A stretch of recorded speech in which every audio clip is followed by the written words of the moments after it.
G'day everyone, welcome back to the ICC Jimbo channel, and in today's video, I will be reviewing Australia's T20 international matches against New Zealand in Wellington and Auckland.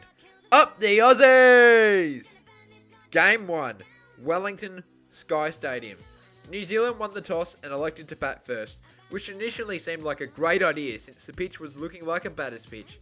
Finn Allen and Devon Conway put on a show, a 61-run partnership in only 5 overs before Mitchell Starc tricked Finn Allen as he hit the ball straight to David Warner, dismissing Allen on 32 runs.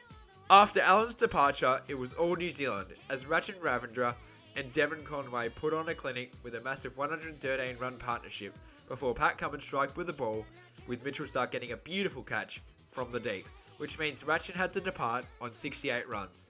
2 deliveries later, Mitch Marsh picks up a wicket as Devon Conway skied the ball right to Mitchell Starc once again.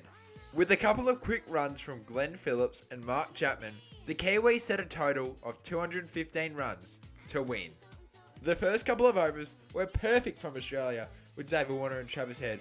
Unfortunately for Head, he tried slogging the ball, but it went high in the air and it was taken by Tim Southey, which means Travis Head must depart on 24 runs. Immediately after Head's departure, Warner and new man in the crease, Mitch Marsh, had a mission to get to that massive 215 run total, and at first it seemed pretty good.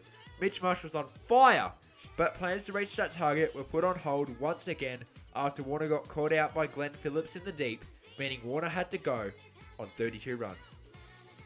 The big show Glenn Maxwell joined Bison in the middle, who by the way is still playing amazing, but unfortunately after a quick 25 run knock from Maxi, he was bowled by Lockie Ferguson. But Marsh continued the push, hitting boundary after boundary, and he didn't look like stopping. Unfortunately, New Zealand striked again, this time getting Josh Inglis out, meaning the Aussies needed a miracle.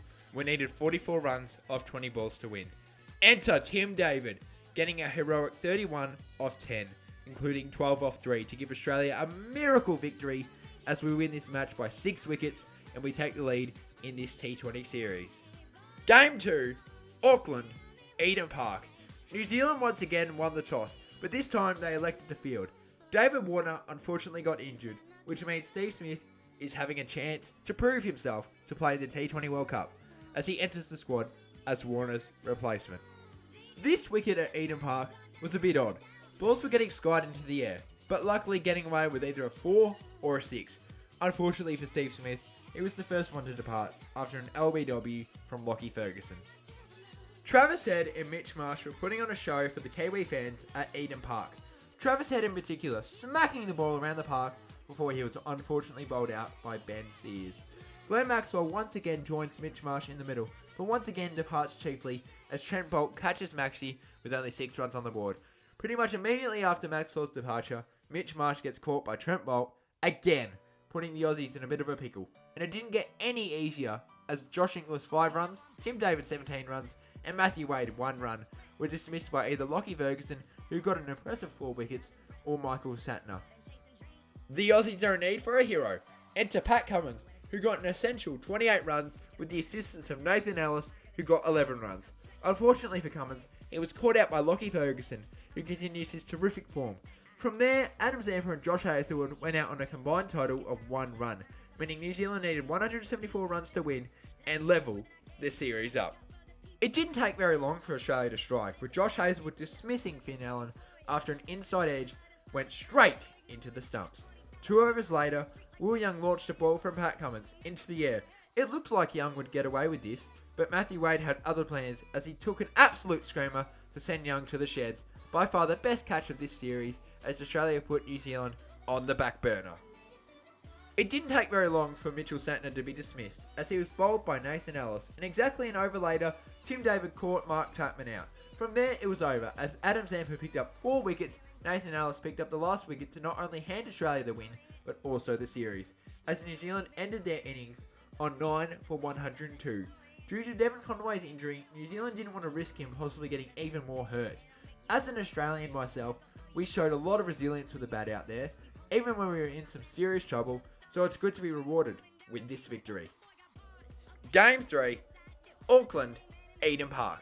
New Zealand for the 3rd straight time won the toss and elected to bowl first, and it didn't take long for the Kiwis to strike. as Steve Smith was off to the sheds after an edge straight to Tim Surfett. This pretty much rules Steve Smith out of T20 World Cup contention. Matt Short and Travis Head carried on the charge before Short was the next one to go, as he was caught out by Tim Surfett, who was keeping very well. Glenn Maxwell was just slogging the ball out there, but unfortunately it didn't work out for him. He only got 20 off just 9 deliveries before the rain came back unfortunately, but this time it was a whole lot heavier, which delayed the game even further. Once the rain cleared, Tim David and Josh Inglis got the Aussies to a score of 4 for 118 as the first innings came to a close. The Kiwis needed 125 runs to win, as the Aussies got an extra 7 runs because of the DLS. It didn't take the Aussies very long to strike, as Matt Short picked up a wicket on Will Young, and over later it was Spencer Johnson who picked up another wicket for Australia. This time it was Tim Surfett to depart. After some slogging, it was Finn Allen's turn to depart, as he went out for just 13 off 9. Great bowling by Adam Zampa, who's continued his great form from last game. Glenn Phillips did what he could with 40 not out, but it wasn't enough as the Aussies won by 27 runs to sweep this T20 International Series. Captain Mitch Marsh got player of the series after 98 runs and 2 wickets off just 2 games. Impressive stuff from the skipper. As an Aussie, I'm so happy that we were able to not only win, but sweep New Zealand in New Zealand.